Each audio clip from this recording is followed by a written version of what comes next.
울타리에 와주셔서 고맙습니다.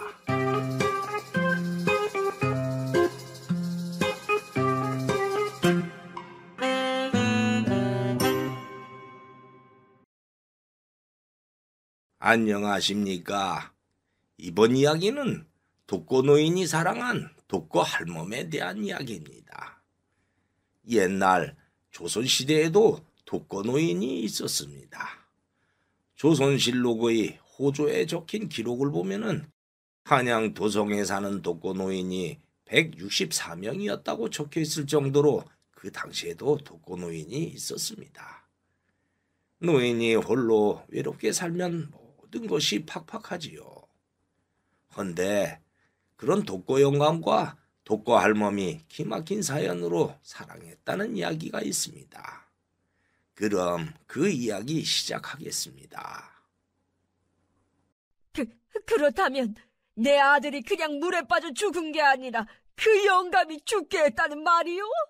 예, 할머니. 세상에, 그 영감이 내 자식을 죽게 한 사람이라니. 이럴 수가. 아이고, 내 아들 영봐라.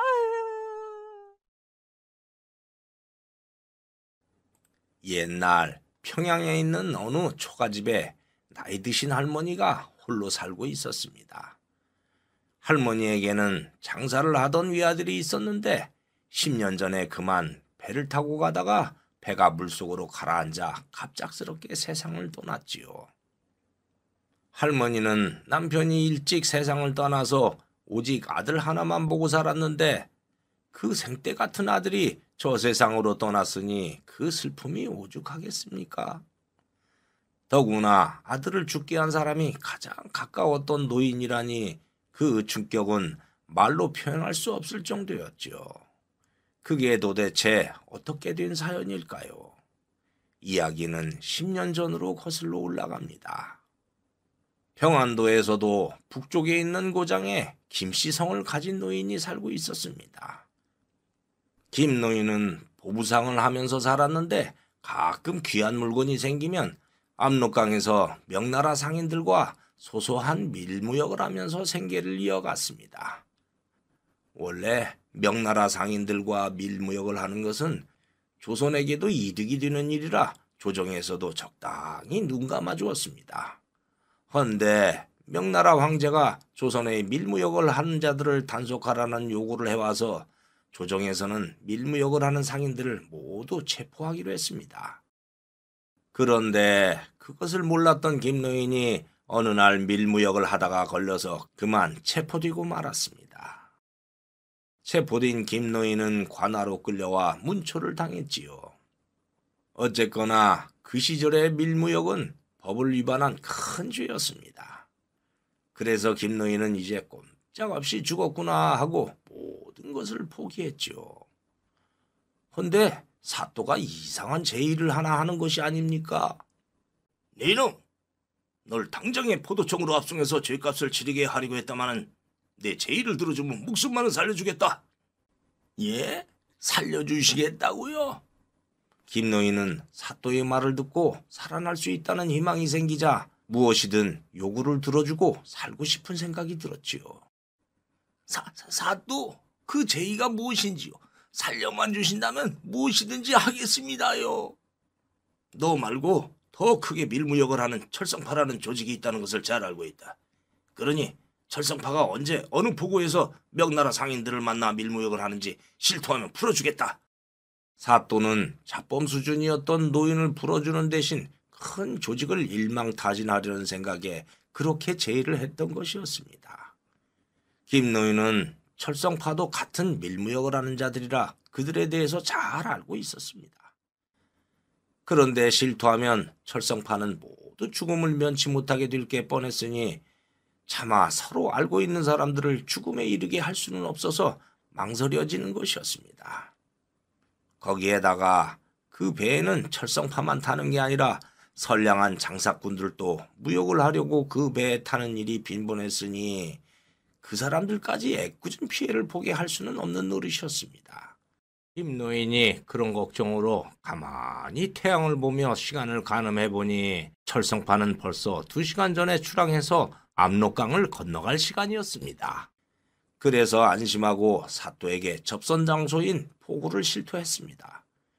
그러자 사또는 군사들을 그 포구로 보냈지요.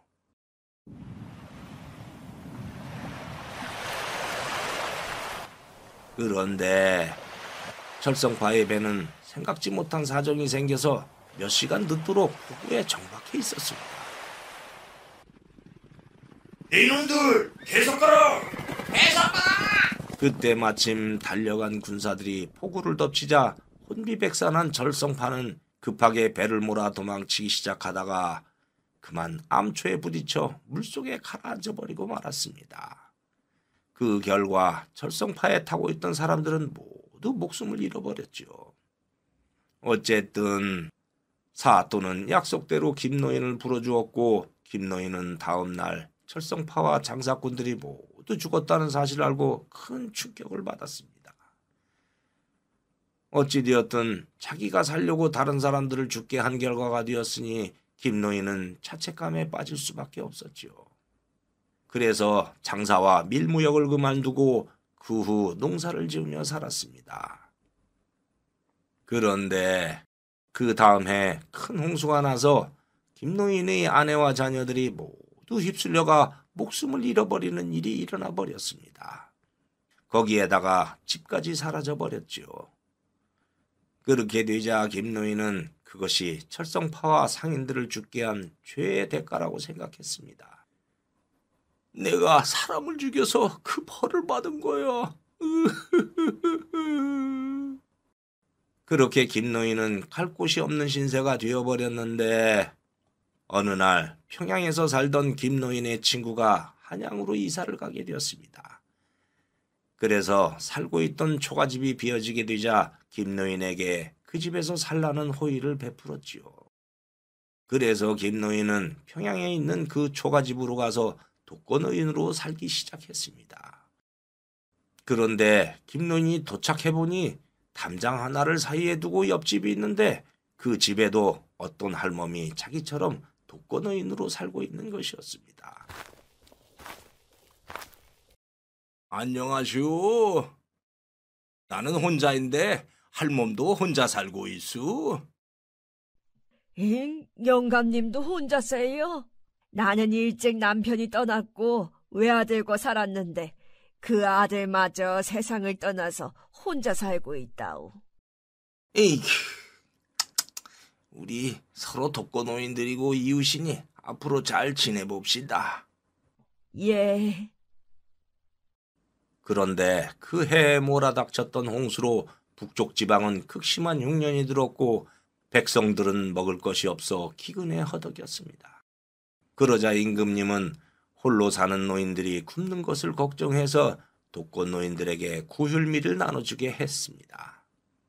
구휼미라는 것은 긴급 생활지원금 같은 것을 곡식으로 주는 것이었죠. 조선시대에 적힌 기록을 보면 그 시절에 독거노인에게 구휼미를 줬다는 글이 다음과 같이 적혀 있습니다. 한양도성에 사는 독거노인이 164명인데 스스로 살아갈 수 없는 사람들을 마땅히 불쌍히 여겨서 구휼했다. 그렇게 기록되어 있죠. 그렇듯이 당시에 평양 가명에서도 독거노인 한 명당 한 달에 보리 한 말씩 지급하기로 했습니다. 그 소식을 들은 김노인과 옆집 할머니는 밥 먹듯이 끼니를 거르고 있었으니 가명에서 나누어지는 보리 한 말은 그야말로 목숨 같은 것이었습니다. 그래서 두 노인이 구휼미를 타러 자루를 들고 평양 가명의 정문 앞으로 갔습니다. 정문에서는 인근 고을의 독거노인들이 줄을 서서 보리를 받고 있었고 김노인과 옆집 할머니도 차례가 되자 보리를 받으려고 했습니다. 헌데 포졸이 장불부더니 이렇게 말하는 것이 아닙니까? 헤이, 이거 두 어르신이 살고 있는 토지대장을 보니 한 집으로 되어 있어요. 관찰사께서 한 가구에 한 말을 주라고 했으니 둘 중 한 사람에게만 보리를 줄 수밖에 없어요. 에이? 사람은 둘인데 한 말만 주다니 그런 게 어디 있어? 아니, 토지대장이 한 집이라고 되어 있어도 집은 두 채니까 한 사람당 한 말씩 줘야지요. 헤이, 이 노인들 보게. 정량이 한 말밖에 안 되는데 어떻게 두 말을 달라는 게요? 그러면 반말씩이라도 나누어서 주면 되지 않아요? 나도 그러면 얼마나 좋겠어. 헌데 장부에 한 사람 이름을 적으라고 명령이 내려왔어요. 두 사람 이름 적었다간 내가 끌려가서 치도곤을 당할 거예요. 그러니 정 받고 싶으면 둘이 합의를 봐서 한 사람은 포기하든가 하시오. 그래서 집으로 온 두 노인은 서로 상대방에게 포기하라고 했고 어제까지만 해도 가까웠던 사이가 갑자기 나빠져 버렸습니다. 그 보리는 내가 받아야겠으니 할멈이 포기하시오. 뭐예요? 아니 댁내는 레이디 퍼스트도 몰라요? 사내가 연약한 여자에게 양보해야지. 그게 뭐예요? 할멈, 난 사흘을 굶었어요. 아니 그럼 난 안 굶은 줄 알아요? 난 나흘은 굶었어요. 그렇게 두 노인은 보리 때문에 완전히 남처럼 되어버렸죠. 방으로 온 김노인은 혼잣말로 투덜거렸습니다. 나원 수도분한 할멈인 줄 알았더니 먹을 걸 앞에 두니까 완전히 딴판이네. 에이씨. 그러던 며칠 후 김노인이 장터를 가다가 그 할머니가 노점상을 하는 다른 할머니와 나누는 이야기를 우연히 엿듣게 되었습니다. 내 아들은 원래 사냥을 했다오. 그래서 여우나 토끼 가죽을 명나라 상인들에게 팔아서 살았는데 어느 날 철성파라는 밀무역을 하는 자들이 타는 큰 배가 압록강을 건너가니까 그 배에 올라탔대요. 헌데 어떤 나쁜 놈이 밀고를 해서 그만 배가 도망치다가 암초와 부딪혀서 가라앉고 내 아들도 그때 세상을 떠나버렸지요. 아이고 하나밖에 없는 외아들이 죽었으니 저걸 어쩔꼬. 그때 밀고를 한 사람이 자기 혼자 살려고 그랬다고 들었어요. 세상에 자기가 살려고 다른 선량한 사람들을 죽였으니 그게 사람이에요? 아이고 억울하게 죽은 내 아들만 불쌍하지. 영 봐라. 아유. 노인은 할멈의 이야기를 듣고 큰 충격을 받았습니다. 압록강에서 있었던 일로 평생을 가슴속에 담고 괴로워했는데 할멈의 아들이 그때 죽었다니 세상에 이런 인연이 또 있을까요? 그때 그 배에 저 할멈의 아들이 있었던 게요? 아이고 이럴 수가. 충격을 받은 노인은 할멈에게 가서 내가 아들을 죽인 사람이요 라며 실토하고 사과하고 싶었지만은 오히려 눈앞에 원수가 나타나면 할멈이 제정신으로 살기 어려울 거라는 생각이 들어서 그러지도 못했습니다. 그러던 어느 날 밤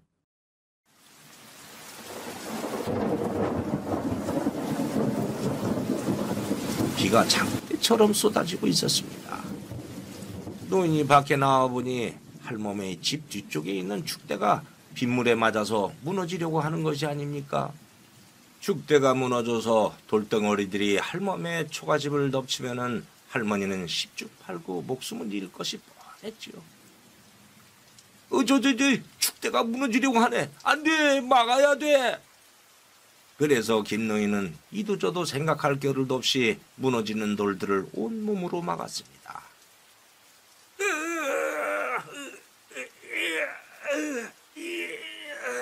그렇게 하다가 그만 떨어지는 돌에 허리를 맞아서 쓰러져 버렸지요.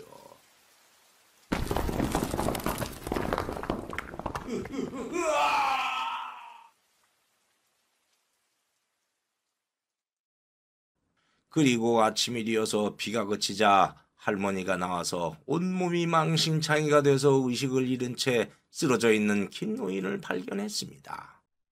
아니 영감, 이게 무슨 일이요? 그래서 할멈은 옆집 농부를 불러서 김노인을 집 안으로 업어가게 했지요. 영감, 정신 차려요.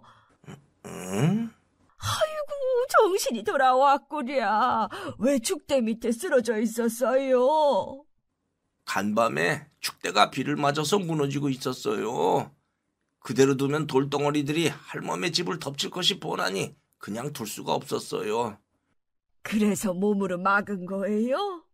내가 할멈과 보리쌀로 다투기는 했지만은 사람이 죽을지도 모르는데 보고만 있을 수가 없어서 그랬어. 아이고, 다 늙은 노인네가 그 돌덩어리들을 어떻게 감당하려고 그랬어요. 허리를 다친 모양인데 어디 봐요. 괜찮아요. 아니, 몸을 움씬도 못하면서 뭐가 괜찮아요. 저런, 허리가 돌덩어리에 맞아서 상처가 크게 났네요. 가서 의원을 불러오리다. 아니, 구휼미를 달 정도로 가난한 할멈이 무슨 돈이 있다고 의원을 불러요? 지금 돈이 문제요? 나중에 그 집 부엌일이라도 해주면 되지. 그러면서 할멈은 쌩하니 달려가 의원을 불러왔고 의원이 진맥을 짚어보더니 이렇게 말했습니다. 뭐 심각한 건 아니고 허리가 돌에 맞아서 잠깐 놀란 거요. 며칠 누워있으면 좋아질 겁니다. 그럼 난 갑니다. 그리고 노인이 집에 누워있게 되자 할머니는 김노인에게 미안해서 약초를 캐와서 찌은 다음 허리에 발라주는 등 정성을 다했습니다. 이거 우슬이라는 약초를 찌은 거예요. 삔 거에는 우슬이 최고라고 들어서 산에 가서 캐왔어요. 그리고 이거는 우슬 삶은 물이에요. 마시면 더 빨리 낫는답디다. 어서 마시구랴. 난 괜찮다는데도. 그렇게 우슬을 달인 물을 마신 김노인이 이렇게 말했습니다. 할멈, 난 그 보리쌀이 없어도 살 수 있으니 보리는 할멈이 받으시오. 갑자기 왜 마음이 바뀌었어요? 이상하네. 할머니가 이해가 되지 않는다는 표정을 짓자 김노인은 아들 때문에 미안해서 그런다는 말이 나오려고 하는 것을 겨우 막았지요. 그렇게 할머니는 김노인과 정이 생기자 해진 옷을 꿰매주기도 하고 부엌도 정리해주는 등 자잘한 살림을 도와줬습니다. 영감님 옷이 다 해져서 좀 꿰매봤어요. 입어보세요. 아니, 언제 그걸 갖고 가서 꿰맸어요? 아이고, 옷뿐이에요. 호래비 살림이라 제대로 된 것이 하나도 없습디다. 부엌이고 뭐고 다 엉망이라 설거지도 다 해놓고 정리를 좀 했어요. 그리고 이건 구율미로 받은 보리를 찧어서 보리개떡을 만들어 본 거예요. 카스테라처럼 달진 않겠지만 드셔보세요. 김노인은 마누라가 홍수로 떠내려가서 죽은 후에 아녀자가 만들어주는 떡을 처음 먹는 것이라 그만 눈물이 흐르는 것이었습니다. 아니, 왜 그래요? 마누라 죽은 지 10수년 만에 아녀자가 만들어준 떡을 먹으니 너무 맛있고 가정의 따뜻한 게 느껴져서 그래요. 아이고, 별것도 아닌 걸 가지고 그러시네요. 그렇게 두 사람의 정은 더 깊어갔습니다. 김노인은 할머니에게 속죄하는 마음으로 그랬던 것이었지만은 정이 점점 들자 그만 좋아하는 마음이 생겨버리는 것이었으니 그 감정을 어찌할 수가 없었습니다. 어쨌든 그렇게 한 달이 흘렀는데 어느 날부터 할멈이 발을 딱 끊고 오지 않는 게 아닙니까? 그래서 할멈에게 갔지요. 할멈, 무슨 일 있어? 왜 며칠째 오지 않는 거요? 오래전부터 속이 안 좋았는데 최근에 더 심해져서 며칠 전에 의원을 찾아갔어요. 그런데 의원이 하는 말이 반이래요. 에이? 반이요?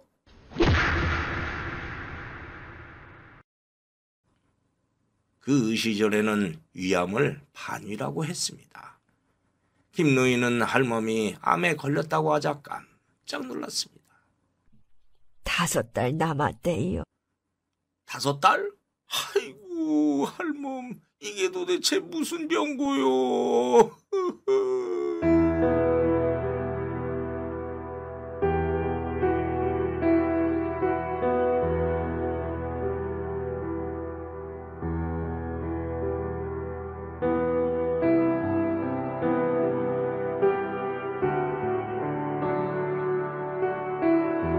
김노인은 죽을 때까지 할머니에게 잘해주며 속죄의 세월을 보내리라고 다짐했는데 이제 5달 후에 세상을 떠난다니 그야말로 청천벽력을 만난 것과 같았습니다. 다음 날 정신을 차린 노인은 혹시라도 하는 희망을 찾아보자는 생각에 의원을 찾아갔습니다. 그 할멈이 죽으면 나도 살지 못하오. 정말 아무런 희망이 없소. 딱 하나 방법이 있긴 있지요. 오래전에 좌창선대감이 반유에 걸렸는데 천년 묵은 산삼을 먹고 나은 일이 있었습니다. 근데 천년 묵은 산삼은 대감들도 만나기 어려울 정도로 귀하고 있다고 해도 그 가격은 상상도 할 수 없을 정도로 비싸니 그게 어떻게 구해지겠습니까? 하지만 김노인은 지푸라기라도 참는 심정으로 망태기를 메고 전국의 산들을 뒤지기 시작했습니다. 그런데 말이 천년 묵은 산삼이지 그런 것을 찾는 건 바닷가 모래밭에서 바늘을 찾는 것만큼 어려웠습니다. 그렇게 헤매고 다니는데 저쪽에서 어린 사슴 한 마리가 달려오더니 이렇게 말하는 것이 아닙니까? 할아버지, 저 사냥꾼에게 쫓기고 있어요. 살려주세요. 어이구, 나도 자식을 잃은 슬픔을 겪었는데 네가 죽으면 어미가 얼마나 슬프겠냐. 어서 이 옆에 있는 건불더미로 들어가 숨거라. 그러자 사슴은 건불더미로 들어갔고 노인은 보이지 않게 덮어주었습니다. 그런 후에 잠시 있자니까 뒤쫓아오던 사냥꾼이 달려오더니 노인에게 사슴을 보지 못했냐고 물었습니다. 그러자 노인은 다른 쪽을 가리키며 그쪽으로 갔다고 말했고 사냥꾼은 가리킨 쪽으로 달려갔습니다. 그렇게 해서 사슴이 목숨을 건지게 되자 건불더미에서 나오더니 이렇게 말하는 것이었습니다. 할아버지, 살려주셔서 고마워요. 그런데 이 깊은 산속은 왜 혼자 다니세요?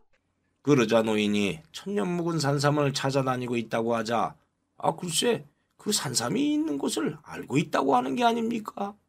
할아버지, 제가 그 산삼이 있는 곳을 알아요. 저의 목숨을 구해준 보답으로 가르쳐 드릴게요. 그 말을 들은 노인은 하늘에서 빛이 내려오는 듯이 반가웠습니다. 그래서 사슴이 데려간 곳을 보니 깎아지르는 듯한 절벽 중간에 천년 묵은 산삼이 있는 곳이 보였습니다. 오, 저게 정말 천년 묵은 산삼이란 말이냐? 네, 맞아요.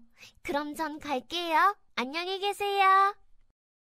그러면서 어린 사슴은 떠났고 노인은 절벽 아래를 보며 생각에 잠겼습니다. 절벽을 내려가다가 자칫 잘못하면 죽을 수 있기 때문이죠. 그런데 어떤 신만이가 지나가다가 노인이 산삼을 캐려고 하는 것을 보고 이렇게 말하는 것이었습니다. 어르신, 저희 신만이들도 저 천년 묵은 산삼을 잘 알고 있습니다. 근데 저 아래로 내려가다는 떨어져 죽기 십상이라 저희를 또 포기하고 있어요. 공연히 욕심내다가 저승길로 갈지 모르니 포기하세요. 그러자 노인은 산삼을 캘 수밖에 없는 사연을 말했습니다. 듣고 보니 정말 딱한 사연이네요. 그러니 내 할멈을 살릴 수만 있다면 무엇이 두렵겠나. 이보게, 내가 줄을 타고 내려갈 테니 줄이나 좀 잘 잡아주게. 어르신, 그 심정은 잘 알겠는데 목숨이 위험해요. 그러자 김노인은 긴 줄을 만들어서 그 줄을 붙잡고 절벽 아래로 내려갔습니다. 아슬아슬하게 한참 내려간 김노인은 천년 묵은 산삼을 캤고 다른 줄에다가 묶어서 신만이에게 올려보냈습니다. 어르신, 산삼은 잘 받았어요. 어서 줄을 타고 올라오세요. 알았네, 올라가겠네. 그러나 하늘도 무심하지. 김노인이 줄을 붙잡고 올라오는데 그만 줄이 끊어져 까마득한 낭떠러지로 떨어져 죽고 말았습니다. 어르신!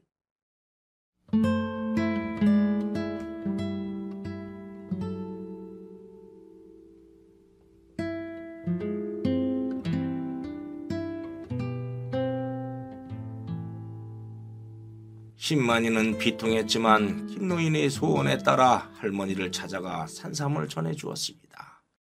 그리고 김노인이 갖고 있던 비밀을 할머니에게 말해주었죠. 그 어르신이 사떡에 실투해서 할머니의 아드님이 죽었다고 하더라고요. 그렇다면 내 아들이 그냥 물에 빠져 죽은 게 아니라 그 영감이 죽게 했다는 말이요? 예, 할머니. 세상에, 그 영감이 내 자식을 죽게 한 사람이라니. 이럴 수가. 아이고, 내 아들 영 봐라. 어르신은 자기가 아드님을 죽였다는 괴로움 때문에 속죄를 하려고 목숨을 걸고 산삼을 캐려다가 돌아가셨습니다. 신만이로부터 모든 이야기를 들은 할머니는 그만 그 자리에 주저앉아 버렸습니다. 아들을 죽게 한 사람이니 철천지 원수이지만은 속지 않은 마음으로 자기를 살리기 위해서 산삼을 캐고 저 세상으로 가버렸으니 도대체 이게 무슨 운명의 장난인가 싶은 생각에 눈물이 끊임없이 흘러내리는 것이었습니다. 영감, 그래서 나한테 그렇게 잘해줬던 거요? 그리고 생각해보니 노인은 무역선이 강을 다 건너갔을 시간이어서 사람이 죽을 일은 없을 것이라는 생각에 실토를 한 것이니 따지고 보면 노인을 원망할 것이 아니라는 생각이 들어서 더욱 가슴이 아팠습니다. 아이고 영감, 말이라도 해주지. 한마디 말도 없이 그렇게 가셨어. 내가 영감을 죽게 했구려. 내가 죄인이요.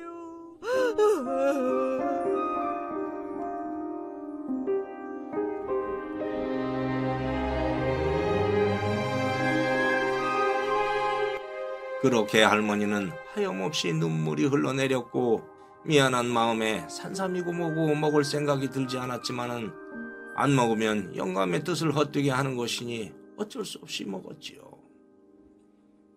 그렇게 6달이 지나고 1년이 다 되어가는데 할머니가 죽지 않는 것이었습니다. 그래서 의원을 찾아갔더니 의원이 맥을 짚어보고 이렇게 말하는 것이었습니다. 헤이, 그 참, 천년 묵은 산삼이 제대로 효력을 발휘한 것 같네. 반위가 없어졌어요. 진맥에 잡히지가 않아요. 에? 그게 정말이요?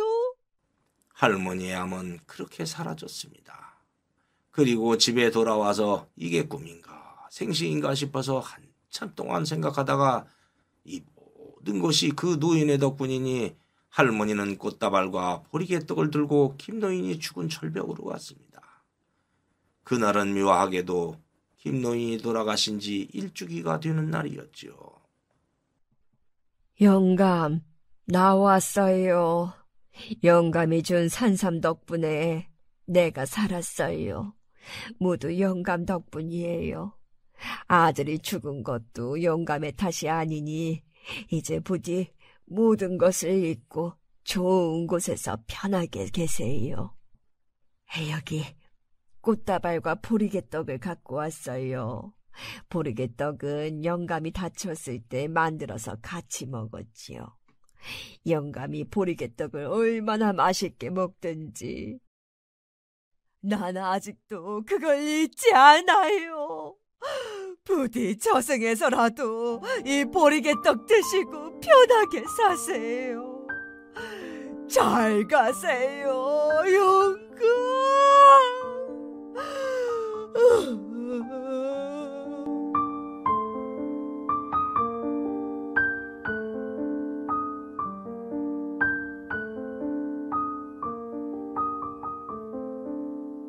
그렇게 할머니는 절벽 아래로 꽃다발과 보리개떡을 던지고 눈물을 흘리며 명복을 빌어줬지요.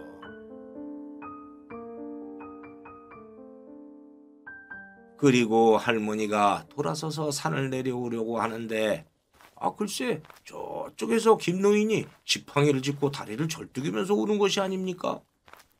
아이고 깜짝이야. 영감, 혹시 귀신 아니요? 이게 웬일이요? 할멈, 나 귀신 아니요. 그러면 도대체 이게 어떻게 된 일이요? 김노인은 그동안에 있었던 일을 할머니에게 말해주었습니다. 그때 까마득한 절벽 아래로 떨어져서 죽기 직전까지 간 다음에 겨우 목숨만 붙어 있었습니다. 그런데 어떤 스님이 노인을 발견하고는 업어서 암자로 데려가 목숨을 살렸습니다. 그리고 노인에게 모든 이야기를 듣자 이렇게 말하는 것이었습니다.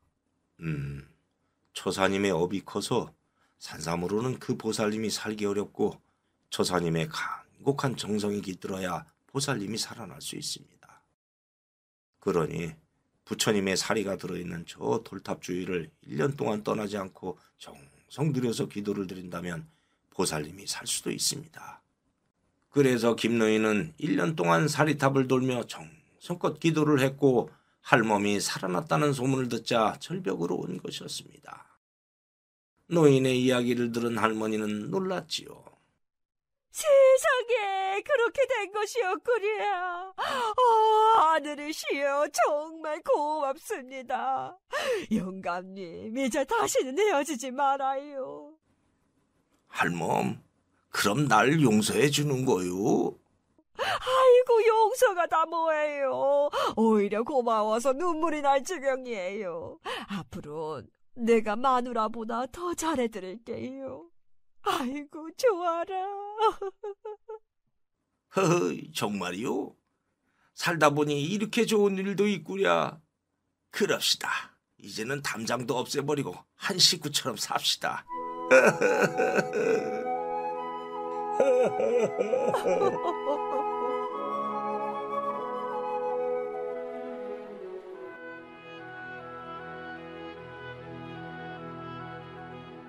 이렇게 두 노인은 그 후 함께 오래 행복하게 살았다고 합니다. 지금도 평안남도 대동군 가장리에 가면은 김노인이 산삼을 캤던 절벽이 있고 그 골짜기에 삼이 있다고 하여 삼골로 불리워지고 있습니다. 그리고 삼골에는 두 노인의 사연이 전설로 전해져 내려오며 많은 사람들에게 감동을 주고 있다고 합니다. 이번 이야기 여기에서 마치겠습니다. 감사합니다.